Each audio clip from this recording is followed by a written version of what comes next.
Se eu não derreter de calor até o final desse vídeo, eu vou considerar um êxito. Esse é aquele vídeo que eu conto pra vocês as minhas últimas leituras.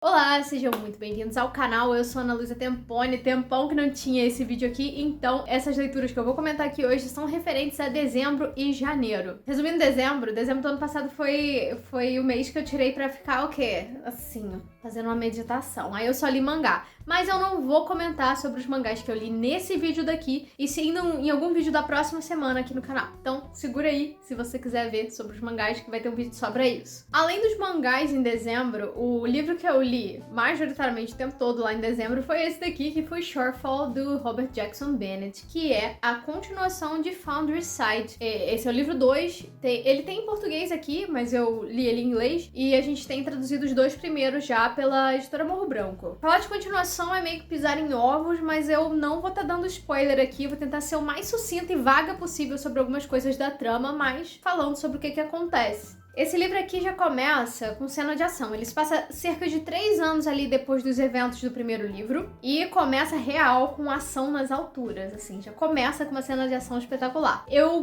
gostei do livro, mas eu tenho algumas ressalvas que já eu conto. Nesse livro aqui a gente vai acompanhar um aprofundar da relação da Sansa e da Berenice, que teve ali aquela pincelada no primeiro livro e aqui a gente vê concretizado. Então, além ali de uma amizade, a gente tem esse romance aflorando. A gente também continua com o Gregor, com os dilemas dele, de quem ele é, quem ele representa e as questões que ele tem com a mãe dele. E a gente também tem o Orso, de novo, só que o Orso nesse livro foi completamente jogado para escanteio. Ficou com Deus, Orso. Apesar dele ter importância na trama, teve importância no final desse livro aqui também, eu achei que ele ficou meio jogadinho. E aqui a gente também vai ver as consequências do que aconteceu ali desde os ocorridos com a montanha dos Candiano. Então a cidade ali de Tevânia, as outras casas ali, né, os Founders ali, estão lidando com esses eventos do final do primeiro livro e nesses 3 anos e o que isso acarretou para eles. Então tem tudo que os Candiano representavam e agora não representam mais, enfim, tem essa questão aí. Tá tudo super à flor da pele, então quem tinha muito poder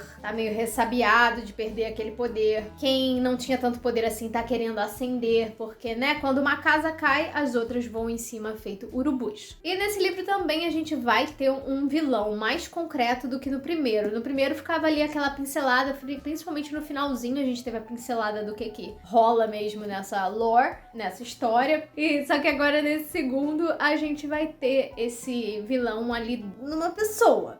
Uma espécie de pessoa. Eu não posso falar mais do que isso. Inclusive, eu não vou dar nome pra ele aqui, porque vai ser um spoiler, porque logo no início de Foundry Side comenta-se. Não posso falar isso, que eu vou estar dando spoiler também. Então, esse livro são 500 páginas, que basicamente se passam em 4 dias. A trama tem 4 dias em 500 páginas, sabe? Mas até que passa rápido, eu não acho ele um livro enjoado de ler. Bom, enfim, e aí a Sansa e todo mundo que eu citei, eles são obrigados a parar esse vilão, se eles quiserem continuar existindo como eles conhecem, a existência como eles conhecem. E eles também vão ter uma ajuda bem inusitada, que se você ler o primeiro livro, você deve saber de quem eu tô falando, uma pessoa dourada. Enfim, então, como eu tava falando, se você curte heist, fantasia, cena de ação bem escrita, esse livro aqui sempre vai ser ótimo nesse sentido. Em outros sentidos, nem tanto. Então, dificilmente ele não vai ser proveitoso se você gosta desses elementos. Ele é um livro bom, eu só não acho ele excelente. Eu acho que o autor tinha muita chance de explorar esse mundo que ele criou, que é muito maneiro, só que ele resolveu jogar. Ficou raso, sabe? Tanto no primeiro quanto no segundo. Eu achei que no primeiro eu não fiz tanta questão, mas no segundo, eu achei que ficou muito raso, ainda, sabe? Então fica difícil da gente ficar imerso o tempo todo. Tem sempre alguma coisinha que tira a gente desse universo. Mas o que mais me estressou não foi nem isso, na verdade, tá? O que mais me estressou foi uma questão de reação de personagem. Quando aconteciam situações extremamente emocionais, os personagens reagiam assim: ah, tá. e ficava por aí. Tem uma coisa que acontece no primeiro livro que é extremamente emocional e os personagens ficaram super chateados, principalmente a Sansa. Eles conseguem resolver essa coisa no segundo livro. É até bem legal a resolução, mas quando acontece essa resolução, é tipo, ah tá, passou batido. É isso, aconteceu. E aí a gente fica com cara de palhaço, entendeu? Porque você, junto com os personagens, estava esperando esse momento acontecer. E quando acontece, eles reagem assim, tipo, como se não fosse nada demais. E tem uma outra coisa também, que uma certa tragédia acontece ali. Um personagem lida com uma coisa meio tipo, tá, aconteceu isso, agora vamos, nós temos mais coisa pra fazer. E era uma coisa importante pra ele, era uma coisa de peso pra ele emocional. Pode ser uma escolha do autor lidar com isso? Quer dizer que ele tá errado? Sim, não quer dizer que ele tá errado, pode ser uma escolha dele. Mas pra mim, também foi um fator que tirou a imersão. E outra coisa também, eu achei o vilão super burro. Eu tenho um problema com personagens que vivem muito e agem conforme a necessidade do protagonista, sabe? Quando tudo é muito conveniente pro protagonista. Então o vilão burro é um negócio que me deixa nervosa. Mas em compensação, tem alguns plot twists muito bem amarrados nesse livro, que foi o que me segurou na experiência de ler ele. Que não foi o que me falou, caramba, isso aqui faz sentido. E aí eu fiquei chocada com o que estava acontecendo e isso foi muito legal. Junto com algumas outras situações cotidianas dos personagens que são legais. E uma coisa que eu acho positiva nesse livro é que mesmo sendo um livro de ritmo muito frenético, com muita cena de ação e tal, pelo menos a Sansa ali, o núcleo dela, da Berenice e tal, você consegue ver algumas cenas cotidianas que trazem a gente mais pra perto dessas personagens. O que eu acho que ele peca um pouquinho com o Gregor e com o Orso, mas ele consegue fazer isso de uma forma bem legal com a Sansa e com a Berenice. Falei mal horrores do livro pra dizer que eu gostei no fim das contas. Como eu tava dizendo, eu não acho ele excelente, eu acho que ele peca em muitas coisas, mas eu gosto desse livro. E como eu gosto de heist, como eu gosto de fantasia, como eu gosto de cena de ação, como eu gosto de personagem fazendo acontecer mesmo, sabe? Não ponderando, tipo, vou fazer e é isso. Então, pra mim, foi proveitoso. Mesmo que eu tenha ficado meio agridoce com o Shorefall, eu gosto muito desses personagens, eu me importo com eles e eu quero saber o que vai acontecer depois do final desse daqui, que é bem bizarro o que acontece. E eu ainda tenho esperança que o autor vá me trazer mais pra perto desse mundo dele no terceiro, vamos ver. Eu pretendo fechar essa trilogia ainda esse ano, vamos ver o que vai acontecer. Aí logo depois eu li um quadrinho chamado 13, da Camila Abdanur. Esse quadrinho eu li no Kindle, ele é bem rapidinho, ele tem um traço super simples e fofo demais. Mas vale muito a pena, então se você estiver aí querendo um quadrinho, uma leitura mais rápida, descomplicada, sempre vale. O quadrinho vai falar sobre uma mulher ali que tá vivendo a vida dela de boa e ela tem 12 gatos pretos. E aí, um belo dia, ela tá passando e ela vê um gatinho preto sozinho, abandonado, né? E aí, o que ela faz? Taca ali pra casa. Então, ela passa a ter um 13º gato preto. Só que ela não sabia que, adotando o 13º gato preto, uma espécie de gênia ali da lâmpada, sendo que não tem lâmpada, então é uma espécie de gênia diferenciada, aparece pra conceder 3 desejos pra ela. Só que ela não sabe o que ela quer. Ela não sabe o que ela vai desejar. E aí essa gênia fica presa à vida dessa mulher enquanto ela não faz os 3 desejos. Ela precisa realizar esses desejos, senão ela não pode ir embora. Ela precisa cumprir a função dela. Então, assim, se tu ama gato, esse é um quadrinho fofo demais e, cara, eu achei a coisa mais linda do mundo.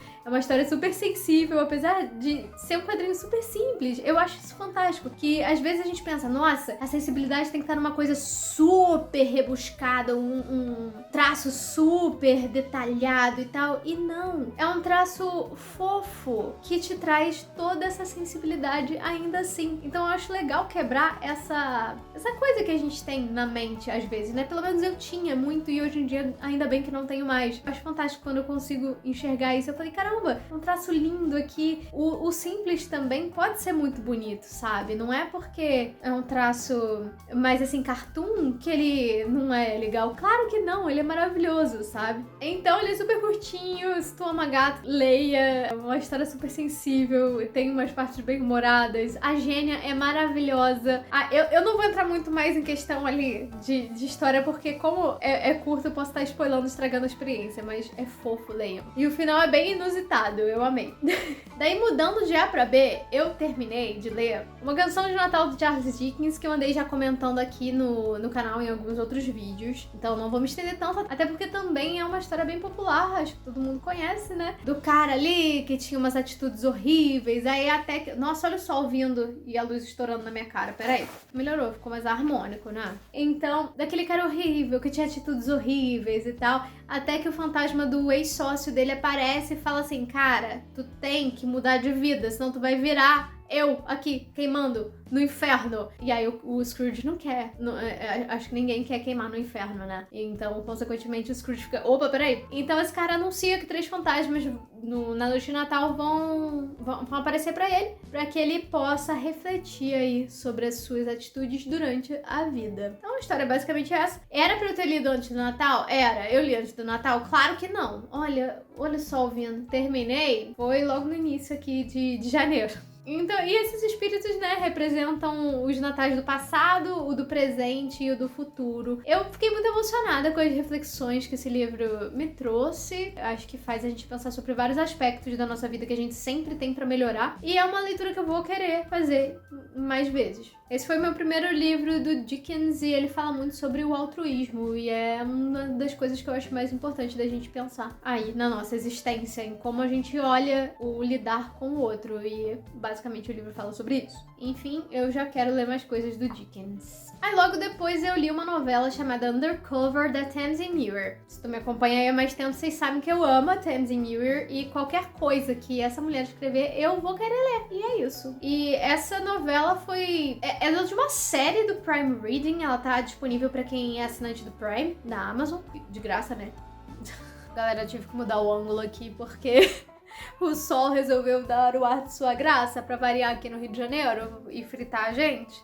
Bom, mas pelo menos ficou melhor do que antes. Então, voltando ali pra novela da Tamsin, o básico é, num mundo ali meio fantástico, com elementos de ficção científica, que ela é rainha do sci fantasy, né? A gente vai acompanhar uma detetive que vai se infiltrar num lar de mafiosos. Ela tem ali uma missão específica, que eu não vou estar entrando em tanto detalhe, que é muito mais interessante você descobrir lendo, mas basicamente ali ela precisa ganhar a confiança dessa ali chefe dos mafiosos que se chama The Widower, que eu acho que na tradução fica uma espécie de a viúva, não sei, me corrija se eu estiver errado. E ela utiliza esse título porque a esposa dela morreu, teve um impacto ali específico na vida dela por isso. Quando essa detetive ganha ali a confiança dessa viúva, ela consegue ali realmente se infiltrar nesse lar de mafiosos, ela descobre que ela vai ter que tomar conta de uma Ghoul que é dançarina. Ghoul é uma espécie de carniçal, se você não sabe. Se você não tiver nenhuma sensibilidade, joga no Google pra você ter uma ideia da aparência. Mas, resumindo, é um morto-vivo. A história vai girar ali em torno da missão dessa detetive e essas tarefas extras que ela acaba recebendo. Nada é tão simples quanto parece, tá? Tem sempre muita coisa escondida, porque essa autora, ela adora esconder coisas debaixo do seu nariz que você nem percebe. E aí, depois que ela vai fechando a história, você fica assim, ó, entendeu? Eu acho ela genial.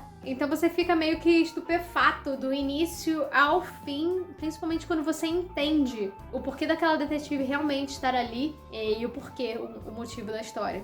Eu achei fantástico. Eu só consegui pensar que a Tamsin é uma romântica diferenciada lendo isso. E atenção, é uma história cheia de gore, tá? Então fica aí a informação que se tu tiver alguma sensibilidade com gore, algumas cenas mais sangrentas, pode ser um problema. Mas fora isso, assim, eu acho o jeito que a Tamsin escreve, apesar de fantástico, eu acho ele bem, assim, mais complexo e precisa de uma certa atenção. Só isso. E antes de continuar aqui, eu já vou pedir pra você se inscrever no canal. E caso você esteja gostando do vídeo, claro, minhas redes sociais ficam na descrição. Instagram, eu também jogo na Twitch. Fica tudo aqui no box de descrição, caso você queira me seguir também nas outras redes. E também se puder deixar aquele like pra me ajudar a engajar o vídeo, eu agradeço muitíssimo. Aí voltando pras leituras. Outro que eu também não vou estar me estendendo tanto sobre o enredo aqui, porque eu já falei muito no outro vídeo, é A Cabeça do Santo, da Socorro Racioli. Se você não assistiu o último vídeo, depois que acabar esse daqui, você vai lá, eu vou deixar linkado aqui no box da descrição também, que eu falo mais sobre o enredo desse livro aqui. A Cabeça do Santo era pra ser a minha leitura de fevereiro dos 12 livros, só que eu acabei lendo ele rápido demais. Eu li ele em 2 dias, né? Então acabou que era pra eu ter terminado Neuromancer, eu não terminei, e aí eu terminei a Cabeça do Santo, então ainda estamos em dia com o desafio. Já aconteceu isso com vocês? De você chegar, dar uma olhadinha nas primeiras páginas, e aí quando você vê, acabou, li o livro todo. Aproveita e me conta aqui nos comentários com qual livro aconteceu isso com vocês. Então aqui só pra falar assim de forma sucinta, a gente vai acompanhar um garoto chamado Samuel, ele tá ali perto da idade adulta, tem que cumprir os desejos da mãe dele que morreu. E um desses desejos é procurar a família do pai, pra que ele não fique desamparado na vida. E aí ele encontra a avó dele manda ele embora, depois de uma jornada, aí ele tá todo ferrado, aí ele vai parar na cabeça degolada de Santo Antônio, de uma estátua de Santo Antônio. E só que lá dentro ele escuta reza de mulheres durante 2 períodos específicos do dia. Enfim.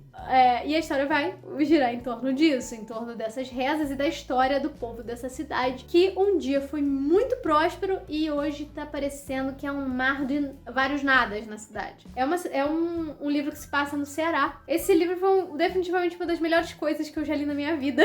Ele tem uma vibe teatral muito grande. Eu repito isso. Eu li um negócio que falava que esse livro aqui é vizinho do Auto da Compadecida e realmente, é basicamente isso. É muito bom. A história consegue ser tocante e engraçada na mesma medida. Tem uma família ali que é encontrada, e eu adoro isso. E o que eu achei mais legal é que a cidade aqui, apesar de falar que ela tá um marasmo, que ela perdeu a vida, é tudo muito vivo nessa história. A cidade parece realmente um personagem. Além da gente se importar com o protagonista ali, com os outros personagens próximos ao protagonista, alguns coadjuvantes e tal, a gente se importa com eles, mas a gente se importa com o que acontece na cidade inteira, porque em determinado momento a gente vai sabendo sobre os moradores, o que vai acontecendo com os moradores, conforme o Samuel vai interferindo ali na vida deles, sem querer, mais ou menos. Sem querer querendo. E tudo isso num tom super afinado. Eu acho que a autora, assim, foi muito sábia em tudo que ela pontuou aqui. E, bom, esse livro é uma história que respira o Nordeste brasileiro, afinal se passa no Ceará, né? E esse é um dos livros que eu queria indicar pra absolutamente todo mundo. Maravilhoso. Leiam, por favor. E caso leia, depois me conta o que achou. Aí logo depois veio minha cota de livro de comédia romântica com casal entre mulheres ali, que eu li mais um livro de Claire Lydon, It Started With a Kiss. Eu já li um monte de coisa dessa autora. Eu nem sei quantos mais, mas eu já li vários. E esse daqui, eu acho que ele teve um dos melhores começos de todos. Aliás, até uns 50%, eu acho que ele foi um dos melhores que eu li da autora. Aí depois eu tenho meus poréns. Como sempre, a gente tem 2 pontos de vista. Um é o da Sky, que é uma mulher ali que trabalha com uma parte de marketing de um hotel, de organização também de eventos e tal. E ela tá há 1 ano superando um processo de divórcio, que foi muito conturbado pra ela, porque a ex-mulher dela, no caso, traiu ela e elas trabalham no mesmo hotel. Pra completar, essa ex resolveu se casar outra vez no hotel. Ou seja, a Sky que ia ter que organizar essa festa de casamento do divórcio que ela tá passando há 1 ano, da ex que ela divorciou há 1 ano. Ou seja, sim, babacona. E aí do outro lado nós temos a Gemma, que é dona de um vinhedo junto com a irmã dela. E elas duas carregam o legado dos avós e tal, que foram donos desse vinhedo, porque os próprios pais delas não davam ideia pra esse vinhedo. A Gemma também passou por um término um pouco conturbado, só que não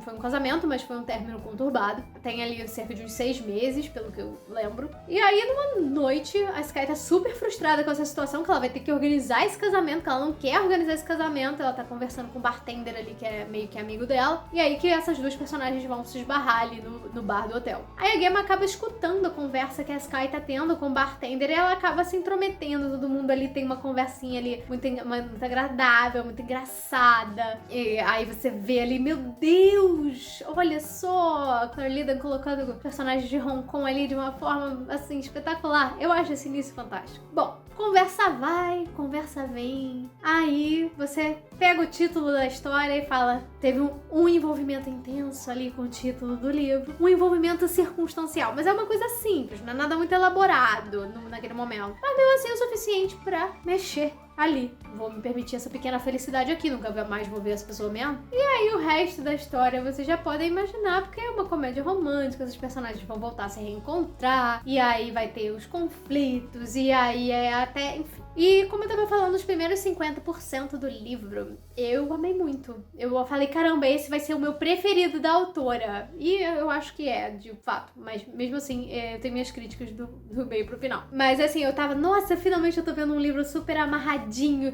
As personagens são muito maduras e tal. E aí, não são. Mas quem é, né? No fim das contas. Um dos fatores que eu gosto muito da Claire Liddon é que todas as personagens dela, todas não, mas uma maioria das personagens tem, tipo, 35 anos pra cima. Isso eu fico muito feliz. Ou então tem ali na média entre 29 e 30 e poucos, ou 30 e poucos, 40 e poucos. E eu tava achando todas as circunstâncias da história excelentes, bem colocadas, plausíveis, críveis, verossímeis, tudo isso aí que eu falei redundante. E aí 50% em diante, ladeira abaixo, oba, mas não perde totalmente assim. Não fica de todo ruim, tá? Mas dá uma caída. O que eu acho é que a autora perdeu um pouquinho a mão na dona do vinhedo, que é a Gammon. Ela começa a sair um pouco da proposta, sabe? Ela fica fora do personagem ali depois de algum tempo e começa a girar em um conflito. Ao meu ver, pelo menos, ficou um pouco desnecessário. Era uma coisa que dava pra resolver de uma forma muito mais simples. Ela ficou girando. Tipo, a primeira vez eu entendi, ok, beleza, um conflito bacana aqui. Aí a segunda vez eu falei, ok, tá batendo na mesma tecla, mas dá pra levar. Aí na terceira e na quarta eu falei, minha filha, pelo amor de Deus. Mas aí também reflito, às vezes tem coisas simples pra gente resolver na nossa vida e a gente faz um auê desnecessário. Então fica aí a dúvida. Mas apesar de ter achado isso, o livro cumpriu a proposta dele de me divertir. Eu achei muito bom. Hoje eu tô aqui falando mal de livro e falando que eles são bons ao mesmo tempo. A gente vai fazer o quê? A contradição humana ou a hipocrisia? Não sei. É a contradição, né? Hoje eu tô contraditória. Lidem com isso. Pra quem lê em inglês, esse é um livro que tem uma linguagem super simples e ele também tá disponível no Kindle Unlimited. E aí, finalmente, por último, e não menos importante, eu terminei de ler O Robô, do Isaac Asimov. Foi meu primeiro livro do Asimov. Eu tinha começado a ler ele no final do ano passado, ali no final de outubro, início de novembro do ano passado, eu acho. E como são contos, e por mais que eles tenham ligação um com o outro, esse não é um livro que dá pra você ler os contos separadamente, eles têm uma cronologia ali que precisa ser seguida. Ainda assim, são histórias isoladas, ainda que tenha essa ligação. Então, eu resolvi ler com calma, resolvi ler quando dava na telha e tal. Só que agora, no finalzinho de janeiro, me deu uma vontade de ler um negócio de robô. Eu falei, opa, né, querida, vamos terminar? Então, como eu tava falando, eu tinha medo de ler Asimov há um tempo atrás, porque eu achava que ia ser super difícil, aqueles sci-fi super carregados e tal. Eu não vou falar que a linguagem é mega fácil, mas também não é difícil, não. Não é nenhum bicho de 7 cabeças. É maravilhoso. Bom, falando pelo menos de Eu, Robô. Eu não li os outros livros dele ainda, mas depois desse aqui eu quero ler absolutamente tudo que tiver disponível desse homem. E eu falo isso de um monte de autora, eu tô frita, né? Pra quem é assinante do Prime na Amazon, ele tá disponível também, tá? Então, como eu tava falando, 9 contos aqui que vão contar a história da robótica. Então, ele vai trazer essas questões da evolução da robótica pelo tempo. Nos interlúdios ali dos contos, a gente vai ter meio que uma entrevista com a doutora Susan Calvin, que foi uma psicóloga roboticista. E ela era especialista de renome e tal, sabe? Uma super referência. Então, ela tá permeando ali todos os contos. E quando ela não tá presente, de fato, pelo menos ela é mencionada. Então, eu diria que ela é uma das mais importantes aqui. Eu até falei no vídeo passado que em alguns sci-fi clássicos escritos por homens são mais difíceis de encontrar mulheres de importância, que eu conhecia poucos, e eu encontrei mais uma que isso me deixou muito feliz. Então o livro é meio que a Susan contando, narrando essas histórias nessa entrevista, e a gente vai sabendo da história da robótica ao longo do tempo. Nesse mundo fictício aqui, né? Claro, mas... Então, como eu tava falando, a gente é apresentado as 3 leis da robótica, que aparecem muito por aí. Asimov era um cara que mente, cara. O que eu mais curti também é que o Asimov pensou isso tudo lá atrás e criou vários dilemas, criou várias soluções pra esses dilemas, pra esses problemas. Criou jeito ainda de driblar essa solução pra depois consertar outra vez. E tem coisa que também não dava pra ser consertada e ele, enfim, deixou aí no ar pra interpretação alheia. Sabe? Que homem... Que cabeça. Meus contos preferidos foram Robbie, que é logo o primeiro, que conta a história de um robô que é uma babá. E ele tem ali a dinâmica com uma criança, eu achei muito legal. Tendo muito a ficar do lado dos robôs na maioria das histórias que eu leio sobre robôs. Depois, o outro que eu adorei foi Mentiroso, que conta a história de um robô que fala que lê a mente dos humanos, supostamente. supostamente. E aí acaba criando vários conflitos ali entre a equipe. Também amei um robozinho sumido, que fala sobre uma brecha na primeira lei da robótica, que é aquela que faz com que um robô nunca possa ferir um ser humano. E Evidência também foi outro que eu amei. Tem ali uma investigaçãozinha diante de um cenário político, um cara que tá pra ser eleito, tem a desconfiança de que ele é um robô e não um ser humano. Então gira ali em torno dessa investigação. O que eu menos gostei, acho que foi o último, mas ele não deixou de ser interessante. Ele é um pouco maçante só na questão de informação, que o nome do conto é Um Conflito Evitável, e ele pode ser um pouco cansativo por isso, mas não deixa de ser interessante porque ele mostra como ficou o mundo lá no futuro, depois de tantas transformações ali, de tantas evoluções na questão dos robôs, como a humanidade se comporta junto com os robôs com a humanidade, enfim. É uma questão até muito presente pra gente hoje em dia, né? Então, por exemplo, até países deixaram de existir, virando regiões ali. E antes de terminar esse vídeo, eu quero fazer um pouco diferente agora sempre neles. Eu sempre vou eleger o melhor e o pior. E o melhor, bom, definitivamente foi A Cabeça do Santo, minha melhor leitura aí desses últimos tempos. Apesar de eu ter lido muita coisa que eu amei. E a pior leitura que eu fiz foi Me Apaixonei pela Vilã. Eu não mencionei aqui nesse vídeo porque eu não terminei de ler ele, mas eu comentei o porquê que eu abandonei também no último vídeo que eu soltei aqui no canal, que o link tá aqui na descrição. Caso você queira saber por que eu abandonei, tá lá o motivo. Teve um outro também, mas esse eu vou deixar pra comentar em outro momento. Então foi isso, gente. Eu vou ficando por aqui. Caso tenha gostado do conteúdo, se inscreve, deixa comentário, conversa comigo, e se puder, deixa aquele like. E a gente se vê no próximo vídeo. Tchau!